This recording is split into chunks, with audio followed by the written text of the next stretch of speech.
ఆలయమై నీ మహిమను ఈ దేహముపై కప్పుకొందును.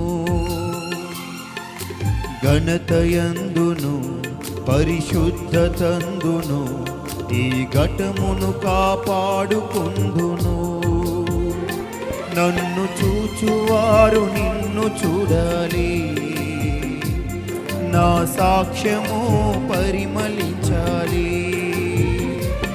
నీ పత్రికగా నేను మారాలి, పరిశుద్ధాత్మలు ప్రార్థించాలి. నన్ను చూచువారు నిన్ను చూడాలి,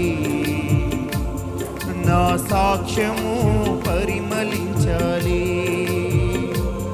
నీ పత్రికగా నేను మారాలి, పరిశుద్ధాత్మలు ప్రార్థించాలి.